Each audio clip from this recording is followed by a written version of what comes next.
There's nothing worse than recording a video and then realising A, you haven't answered the question you set out to record, and B, the lighting was wrong. I've had to move into my utility room and I'm having a proper grump tonight. But I was trying to answer Callum Andrews' question about moving from a place like Essex to a place like Deeping and the differences between the two and that sort of thing. And I'd started off on a mad tangent about why I moved up here and all that. And then I thought, well, A, I've already spoken about that on other videos. And B, it wasn't quite the same question. But I mean, it does tie in slightly. So I moved up here in 2000 and I want to say 6, I think maybe 7. It must have been 2007 because I'd gone to uni and I'd met Mrs. Sheepdog just before I started uni, and we moved in together near the end of my first year. In my previous video, while describing that story, I realised that I'm a monster. My parents paid rent for me to live in this place in Hertfordshire for a year at uni, and after 9 months I just left. just left and started renting a place of my own, and I didn't really think about that until just now, that was probably 3 months rent just down the toilet. I am a monster. But anyway, we rented for a bit in Nebworth. And Nebworth was a very, very quaint little place, very quiet. We knew nobody. It was just me and Mrs. Sheepdog living together, having friends visit, getting to know each other. But just, it was odd. It was very silent. So when we moved from Nebworth to Deeping, we went and we stayed at Mrs. Sheepdog's parents, and it wasn't too bad because it was more lively than Nebworth. Nebworth's main attractions were its train station and had a charity shop there that I quite liked going in, because it wasn't like a normal charity shop. It was a charity shop where rich people had donated stuff, because most of the people in Nebworth are well off. So you'd go in there and find discarded PlayStation 2 games, even though the PlayStation 2 wasn't that old, or you'd always find fancy little boxes and paraphernalia that they were just selling in there for cheap. So I'd always pick up nice things on my way through, and it was always quite a nice little thing to build a collection of random little, knickknacks. But when we moved up to here, it just felt like it was a slightly bigger town rather than a tiny little village. I remember finding it really bizarre that, having lived in Essex and Hertfordshire, people, you could say something to someone in the street or in a shop and they'd carry on. If there was a mutual event happening where you were getting bad customer service or something, you could look at the person next to you and they'd be on your side and you'd talk to each other, or you could stick up for someone who was experiencing a bad situation. People were much more with each other. But then when I moved here, I remember the first week just being in a shop and there was a problem, and I think I was in someone's way and I apologised, and they gave me this look of, don't know who you are, why are you talking to me? And I found that everywhere I went, I'd go into the co-op, the Tesco, the post office, whatever, and people would just be like, who are you? Like, leave us alone. You freak, stop talking to me. And I wouldn't be putting my arm around them for a conversation, but I'd just be like, morning or whatever, and they'd be like, get out of here.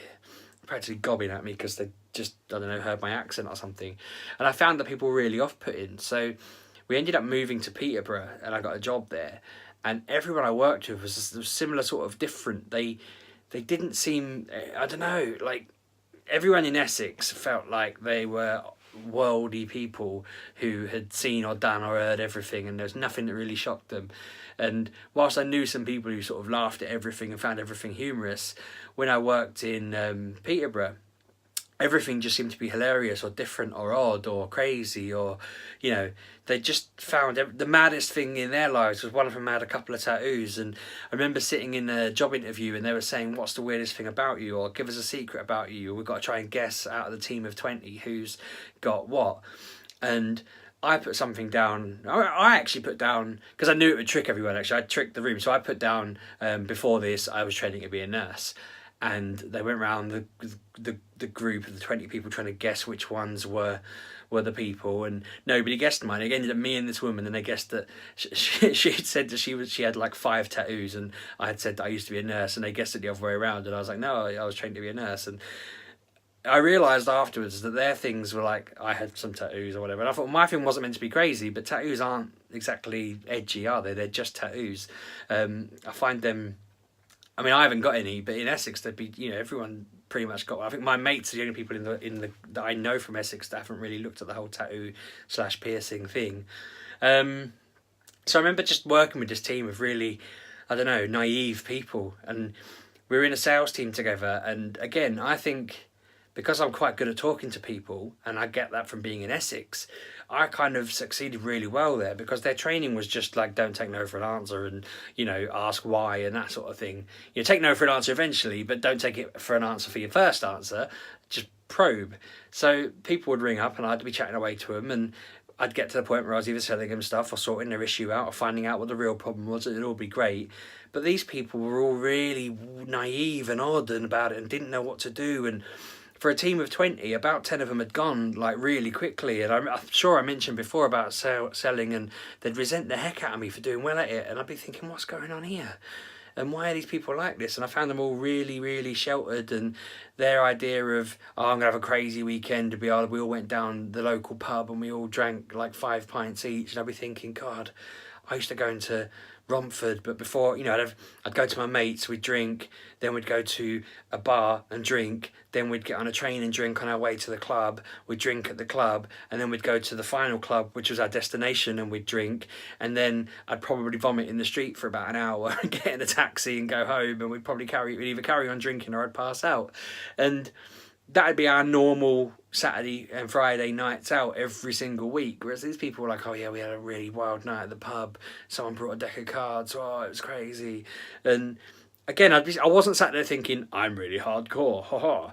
You know, I work with people now where they go to raves all the frigging time, and it's not hardcore. But just the difference of the people was what bemused me, because they were all, it wasn't just a personality thing. They all did it. They all thought they were wild because once a quarter the managers would go to a strip club in town, and it's not my thing, but I was always like, big deal. Like, what are you worried about? Like, why is that a big, like, oh, aren't we naughty? Our group night out was a bowling night, and it was like, oh, come on, we're not children. It felt really tame. So I really missed, when I was there, I really missed living in Essex and going out with my mates. And when I proposed to Mrs. Sheepdog and we started trying for Lamp Up, we basically talked about where we were going to live and what we were going to do. And we lived in a really nice house, but I was saying to Mrs. Sheepdog, I'm so bored. I'm just getting to the point where I really want to go and see my friends, and visiting them's too expensive. So I come up with the idea that if we moved to Essex, we could stay with mum and dad, save money, Lamp Up could be born down there, and we would basically live there for a bit, see what Mrs. Sheepdog thought of it, and see what whether she would live there permanently. So we went down there. We forewent our really nice house. We lived in a really, really nice 3-bed house next to a park. It was a lovely area. Our dog loved it. Lamp Up would have loved it. We moved down to the scum hole that is Grays, and we stayed at my parents', which we're very grateful for, obviously, staying with them. But pretty much straight away, I realised that people down there are awful. They are awful. And I never really saw my friends because they'd all moved away because it's awful. I moved to a job in Romford. I had a 2.5 hour commute in and a 2.5 hour commute back. And everyone I worked with, everyone was just angry people, and really shallow people. It was just mad. I remember having a conversation with a girl who said, have you heard Cheryl's getting married? And I was like, is Cheryl in accounts or something? She'd be like, Cheryl Tweedy. And I don't know if she was getting married or whether she was getting divorced or what, but I was like, what, like the Girls Aloud singer? She was like, yeah, I love her, I'm obsessed with her, I read about her all the time. And I was like, why are you, like, I barely know you. We get the train to and from work together. I only know you kind of barely, and you're talking to me about a random singer from Girls Aloud that I have absolutely no interest in, and you have no idea whether I like her or not, and you're referring to her on first name terms. And I tried to say to her, like, is that really, what? Why do you care? Why do you care that Cheryl Cole / Tweed, whatever her name was then, is getting married? Like, who cares? I remember me and that girl used to get a lift to and from work eventually from this girl who worked in our team. She was angry as hell. She used to drive along, and if someone cut her up or whatever, she'd wait till we were in traffic. She would get out of her car and walk to the car in front and have an argument with the person. She'd knock on their window and scream at them and shout while we just sat in the car waiting. Sometimes this would be on like a motorway. I don't think we went on the M25. I'm trying to think what the route would be between Grays and Romford, but it was barely smaller than the M25 if it wasn't that. You know, it's a very, very main road. and she used to do that. The boss I had at that place used to thump me all the time for no reason, was really aggressive, really mean. It was a woman, and she just did not like me. She wanted an all-female team, and she used to just hit me constantly for being a bloke, basically, or anytime I didn't get something right that she was supposed to be training me, she'd just give me a whack, and I was like, you are bizarre. Her daughters were horrible. I'm sure I've spoken about this before, but it was this job where the girl was having such a moan at her boyfriend because he was late to pick her up. She was shouting at him down the phone, and because he was so preoccupied by her shouting, he ran across the road and got hit by a Mini, and he was fine, but he got run over because she was shouting at him for being late to pick her up. And he came in, and he was almost he came in the next day, and he was still apologising for getting run over, for making her late home. They were horrible, horrible people. So as you can imagine, I was like soul destroyed by this point, because every plan I'd had kind of gone a bit wrong. Like, I'd done all right with Mrs. Sheepdog and the baby, and the wedding was going fine, but job-wise and life-wise, I was not in a good place. People were just horrific. So then, having had a conversation with my sister, she referred me to university as an option again. And I think she kind of thought it was a good idea because it was a place where I would meet more people and I could make friends with people, but I could also train for a job. It solved everything. It meant I could get a good job, have a good future and all that stuff. So, I mean, I tried to do nursing again and got just rejected immediately. So I applied for the IT degree that I ended up doing, got accepted. I remember, and I'm sure I've spoken about this before, but when I got there, I remember the first day thinking, oh my God, everyone's like a child. This is ridiculous. Like, I'm not going to make any friends here. This is going to be madness. And the group split in two early in the day. I went down the pub and I thought, okay, the 3 or 4 people I went with were all right for a drink. They're not naive. They seem all right. They actually seem quite like, you know, this is a bit, they've got other stuff going on, which was interesting. It felt like they had a bit of depth to them.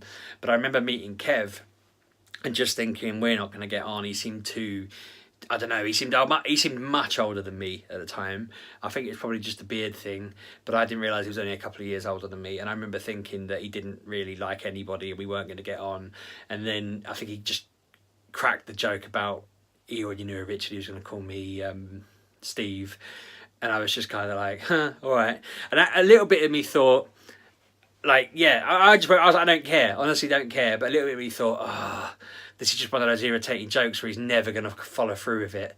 Like, I kind of just was bored of people saying things. I'm hilarious, I am. I'm great, I am. I'm brilliant. Oh, I love a laugh. And then not doing it. So I was very much of the, yeah, whatever, fine. My name's Steve. Thinking, do it. Because I'm just sick of people not following through. And the fact that he did was just like, okay, I like this person, he's a laugh, I'm very much happy with this situation. And then he turned out to be horrible, an absolute horrible person, but in the best way. And it was like, he was nowhere near as horrible as the boss who'd be punching me lights out, or the girl who got her boyfriend, fiance ran over, or the nutter who'd jump out of a car and abuse people. But he was horrible like my best mates from back home who would just call me out on stuff and wouldn't let me get away with stuff, or wouldn't let me kind of, I don't know, just wouldn't let me get away with anything that wasn't me. If I wasn't myself, they'd shoot me down. If I said anything that was too muggy, they'd shoot me down. And I was just like, yes, this is it. This is it. I've got somebody I know now who treats me the way mates treat mates. And we got on for it. I definitely took the Mickey. I mean, and that's the thing as well. I could take the Mickey in terms of banter, but I could also take the Mickey in terms of a friend of ours basically said that they'd give me a lift in every day from uni if I moved to Deeping, because that was a plan. I took him up on that, thinking I'll hold him to it, I'll get a lift off him, it'll be sorted. But then Kev had a bigger car and a better car, and I got on with him better, and he basically said he'd do it, and then he did. And then he moaned about it for 2 years straight, but I felt comfortable that he was never going to follow through on any of his moaning, so I just said, fine, you know, I'm not going to pay you, either take me on or don't, and he took me in. So I still owe him for 2 years worth of free lifts to uni, but I felt like I was comfortable enough to get away with that, and I've always been comfortable enough to get away with stuff like that. And it's weird because then I started meeting other people like that, and I've realised not everyone up here is wet and that. It seems like in that gap people seem to have changed. I don't know, or I've just started being in places where people aren't like that. Now I do the Pokemon raiding every day with my friends who play that, and I get on really well with some proper people who are properly funny and take the mickey, and again, don't let anyone get away with nonsense. There's a few people we associate with that come out with nonsense and you're like, no, I'm not letting them get away with that, or they're very wet or they're a bit dense or whatever, and you're like, no, you're not getting away with that. And I'm finding my sorts of people, they're not as mad and angry as the Essex people, but they're not as wet and weird as the Peterborough people were. And there are a lot of people like that in Peterborough. When I did my teaching job, I got a job in Hampton, just outside Peterborough, and so many of the teachers were like it. So many of them were just absurd. They did not know anything about the world. They'd be lecturing students on things and you'd be thinking, that's not true. What you're saying is nonsense. You're telling a kid that if he doesn't learn this, he's going to fail in life, and it's not true. And this isn't the biggest deal in their life. You know, learning French isn't going to make or break their entire career or life dreams and goals. You know, learning most of the stuff in this school is not going to make a big deal to these people, but you're acting like they're going to be crushed if they don't listen to you, and that's not fair.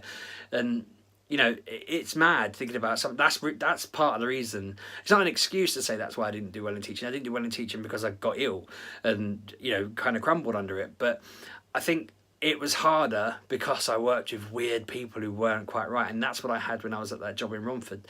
And, you know, whilst I was okay at the job in Peterborough, that's why I wasn't satisfied at the job in Peterborough. The atmosphere, the ethos, the work kind of mindset wasn't right. It was wet and weird and it's odd. And again, that's why I really like where I am now, because the people are fantastic, but they're also arseholes when it comes to banter, and it's fantastic. And sorry for the slightly blue language, but I love the banter at work because we really rip each other, but we know it comes from a nice place. And it's funny because every now and again we employ someone and they're exactly like the people from the old job. And it's like, ugh, like you're just not proactive. You don't know what's going on. How have you lived to this age? You don't know what you're doing. Or we bring someone in and you interview them and they're coming out with things and you're thinking, you're weird. You know, how have you got to this age? There's so many people like that around here. And I feel like there probably are millions of them in London, but it just seems rife in this area. Like really, really everywhere. Oh, it's mental. It's such a big, that's the biggest difference. There's just a massive sea of people here who come out with nonsense. There's a lot of it's like old fashioned stuff, or they'll say something that's really narrow minded and you'll think, crikey, people stopped saying stuff like that 15, 20 years ago. Because we live in the sticks, kind of. We live in like the edge. We live in the bit where if we were in Game of Thrones, we'd be just over the wall, maybe. Or, you know, just like outside Winterfell somewhere. It's just not quite in a main area, but not anywhere. We're not like far beyond the wall where it's all mythical creatures, but we're just far enough along that, I don't know, you've just got a few nutters who are a bit weird and a bit freaky and a bit mutant looking. Whereas obviously in like a London or a King's Landing, it's just constant people everywhere. So it's horses for courses. The nutters are kind of drowned out by the norms. But that's the biggest differences, I suppose. And I wouldn't trade here for down there ever again. I looked at it and tried it and I missed it. I like that everything's calmer up here. People are less angry. I've become less angry as a result. Like I didn't realise I was an angry person until people like Kev said to me, like you should just fly off the handle at stuff. I don't think I wasn't flying off the handle. It's just I wouldn't stand for stuff. People didn't stand for it. It'd be like people joke about people in New York wanting everything in a New York minute that's like 5 seconds, but people in London and Essex were like that. They just want everything right and they wouldn't stand nonsense. And it's like getting used to the rest of the world not being like that has been different. But I'm glad I've done it because I do feel like my accent's improved, my attitude's improved, and I've just got some good friends, and I still see my friends from Essex. And it's funny because most of them have moved away and they're not as angry as they used to be. And sometimes when we meet up and the first day it's all calm and then the next day suddenly we're all rough and angry and then we go back to being calm again, and it's funny thinking that we go back to our old ways really quickly or whatever. But yeah, that's basically long and short of it. That's the differences between living up here and living down there. Hopefully this has answered Callum's question. Let me know if you've got any more, because I enjoy answering a question and thinking about stuff. It gave me a lot to think about. I made a lot of notes about it earlier in the day. And it's made me glad that I moved up here. I'm happy with my situation. I just wish I had a room in my house I could record in that isn't the kitchen, because at the moment I'm standing in a blooming utility room and my arms are killing me. So yeah, and that's my next aim. I might have to do a YouTube series about knocking a wall through and turning my garage into a studio. I don't really see it working, but I might have to try. Subscribe, like, comment. Anyway, let me know your thoughts. If you've moved from one place to another, tell me the key differences. I'd like to hear them. If you've moved from the north to London, or London out to somewhere like me in the Midlands or whatever, and you have shared or disagreed with my experiences, let me know. I know, for example, Shelley has moved from the same area to not that far from me. So I wonder if she'll notice the same sort of things that I've noticed, because she's got to know what I mean about the angry people down there. It's definitely different up here. Anyway, thanks for watching. Sorry it's a slightly longer one. I've noticed I'm coming up to 20 minutes. And I'll see you tomorrow. Cheers.